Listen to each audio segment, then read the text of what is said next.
My soon-to-be ex-best friend and I have been friends since middle school. We know everything about each other, our families are basically one big family now.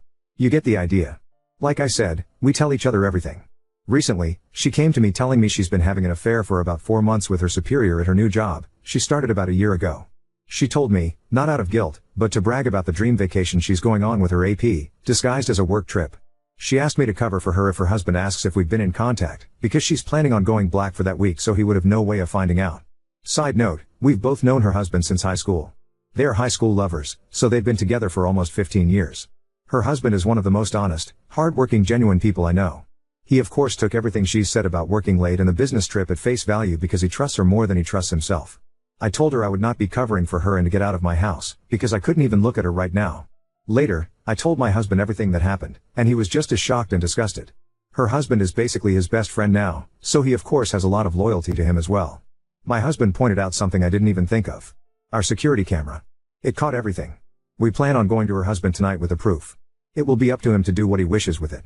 But he deserves to know. Secondly, we're taking this to her job. As far as I know, fraternization of any kind is prohibited at her workplace. She was also promoted once by this same supervisor, so this could be seen as favoritism. Our guess is that they will both be fired.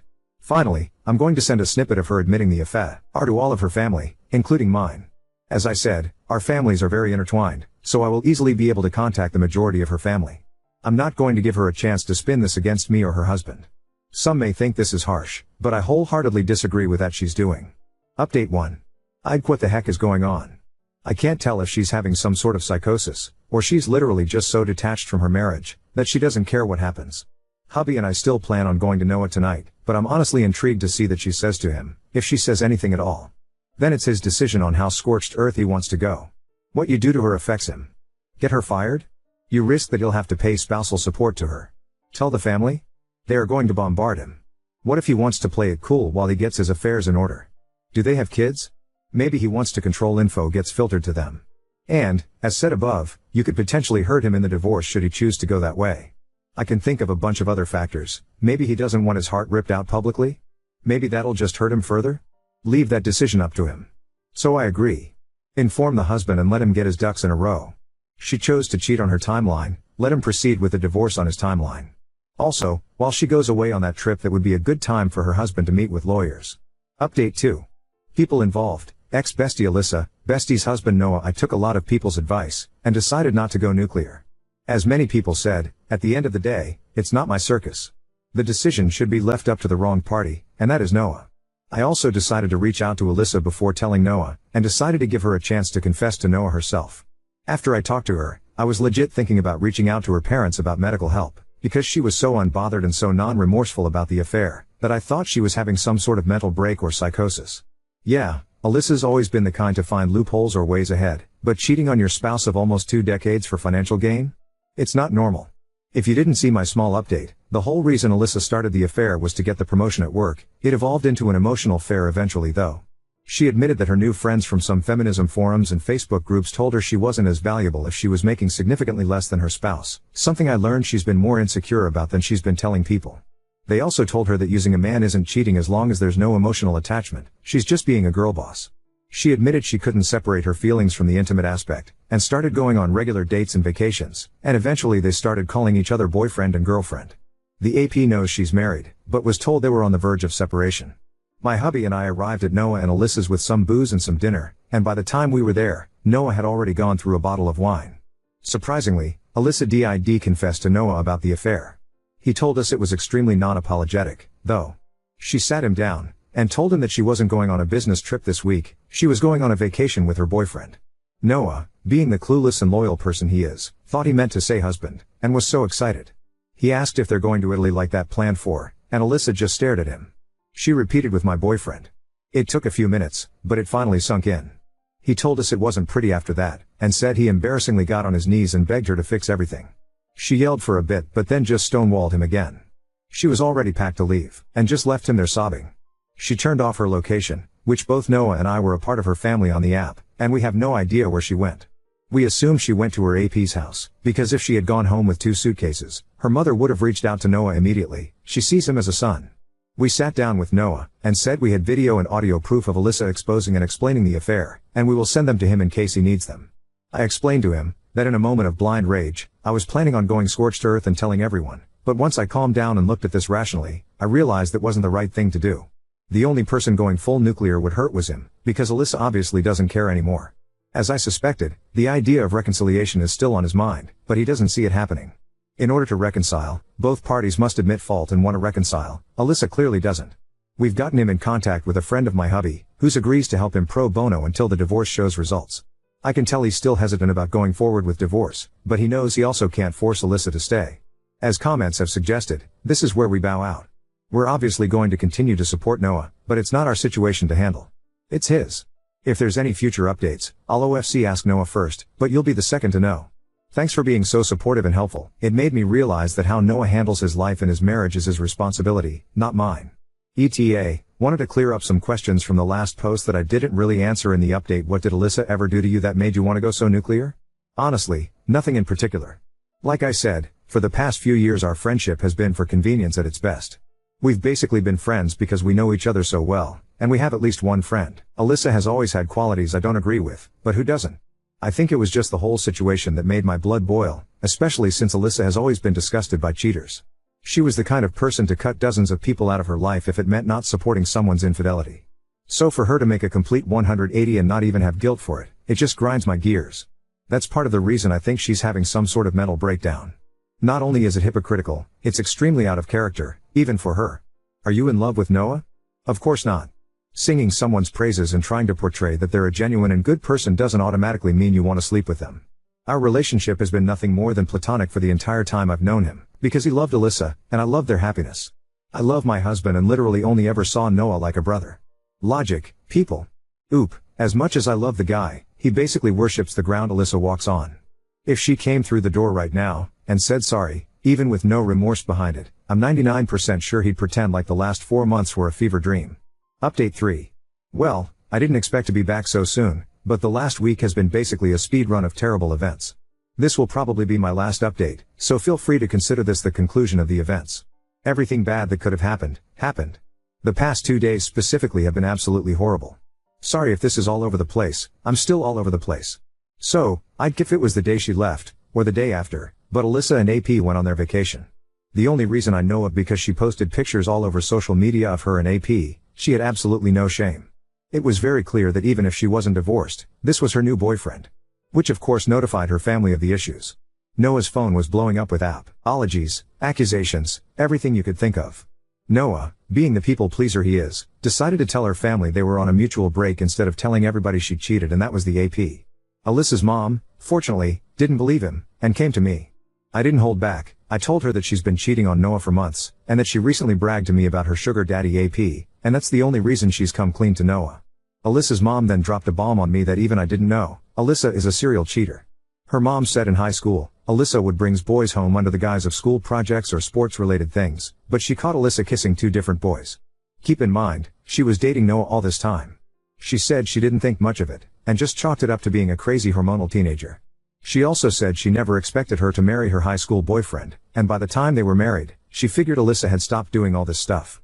Neither her nor I have no idea if she's done anything like that since high school through to the present, but I'm not interested in digging further into it. This just explains why Alyssa was just so nonchalant about cheating, because apparently she has just always done it. I'm guessing her girlboss friends awoke something inside her, and she remembered how easily and nonchalantly she would cheat, and it inspired to just do it again? I don't know. I'll be honest, I kind of yelled at her mother, something I'm not proud of. Like I've said in previous posts, Alyssa's mom is basically my mom, so formalities and everything aren't something I think about when I talk to her. So I freaked out and told her she set Noah up for this kind of life, when he could have found somebody 10 times better. She took it like a champ, and just let me vent until I was calm again.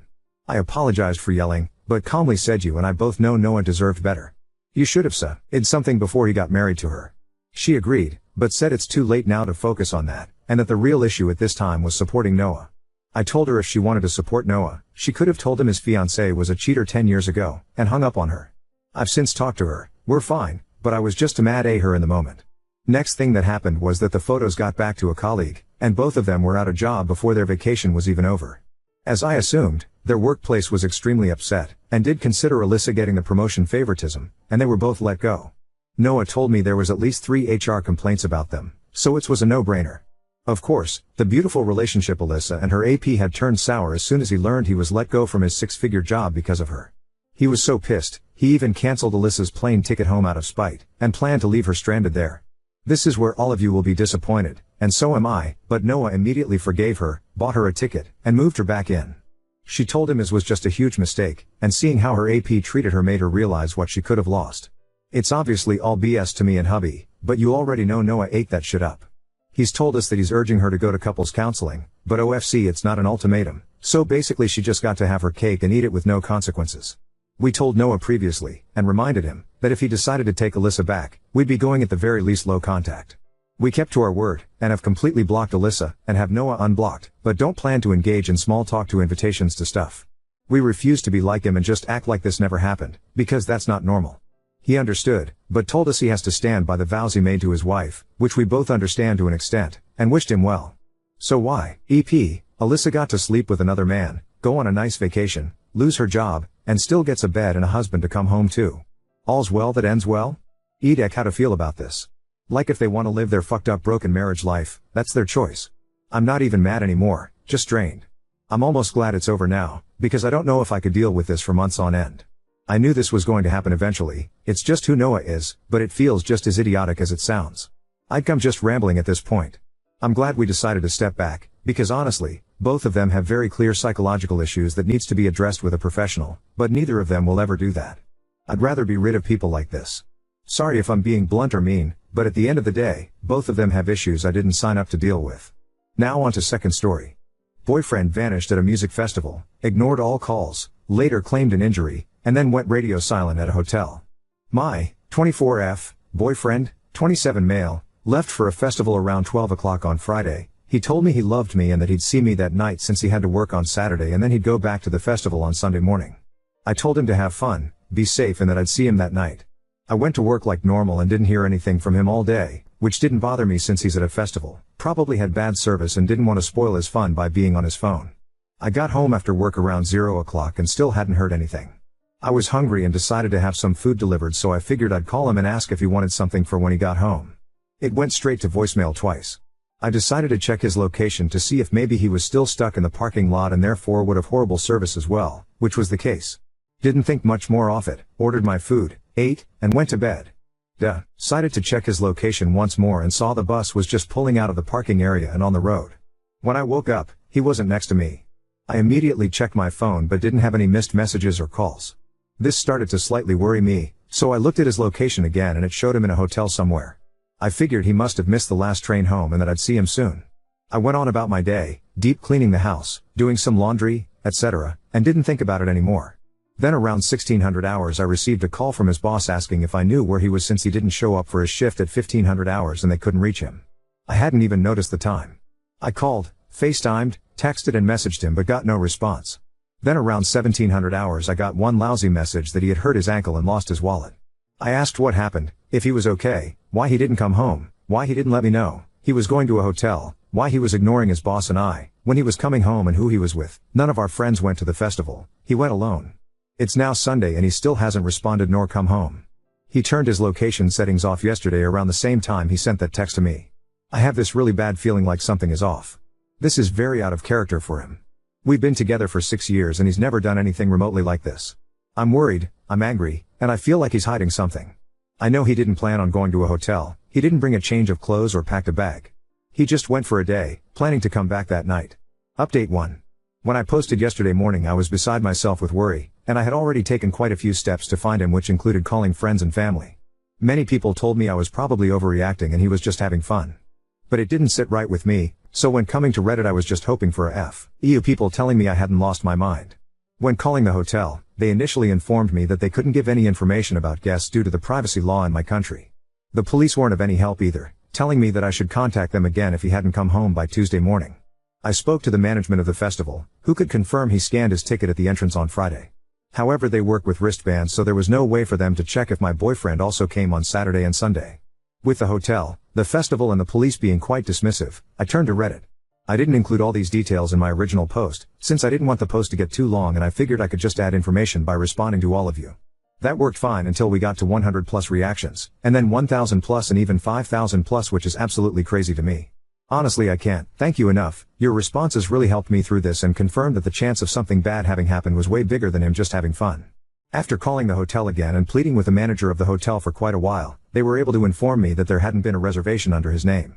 I sent his picture to the hotel and they looked at the security footage around the time his phone showed up there. Though they couldn't inform us of the results, they did promise to keep the footage on file in case the police would need it later on.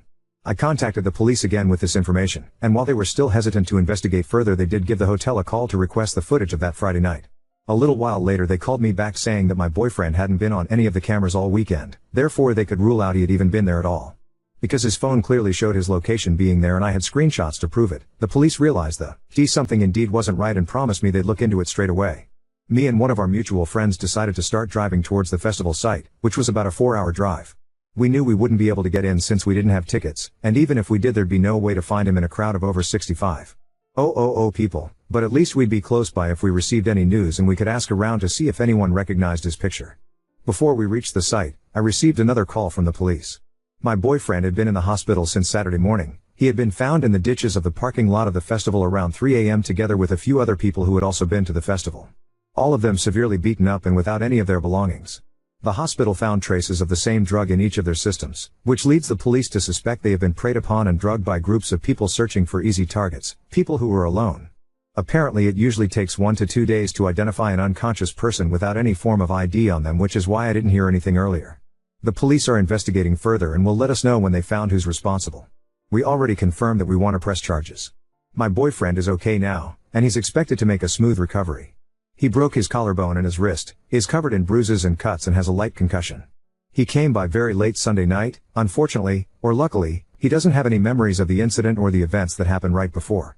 I'm feeling so relieved and happy that we found him and he's safe, yet so incredibly angry at the people who did this to him and the others that had been found. You always hear horror stories about things like this, but you never expect it can happen to you. I'm sorry I didn't update any earlier, but as you might be able to imagine, it wasn't the first thing on my mind these last 24 hours. I'll try to answer a few more questions today should any of you still have some, and then I'll leave this be. Dear Redditors, thank you again for everything from the bottom of my heart. _comments by Oop, hi there, thanks for being so thorough and voicing your concern with the truthfulness of these events. I'm not here trying to prove anything to anyone, but I expect more people will have questions like yours. 1. Where I live, there's no point in calling hospitals. I'm listed as his emergency contact, so if they know he's there, they'll let me know. If they don't know the identity of someone in the hospital, they can't give any information due to the privacy laws and everything has to go through the police. 2. Not sure how they got his passcode, could have hacked the phone or could have seen him typing it in. 3. The hospital would have definitely reported this to the police immediately. But it's possible I called the police already before they received the notification from the hospital. It's also possible I called the jurisdiction that wasn't yet aware of the incident, since every city has their own police station. 4. My boyfriend wasn't in a coma, but they kept him sedated due to his injuries. He came by on Sunday night, but by that point we'd luckily already found him. 5. Simply having footage of the hotel isn't enough to identify a group of people. They can piece together a timeline based on our stories, but that's not a completed investigation. I may have worded it wrong though, English isn't my first language. 6. Your guess on that is as good as mine.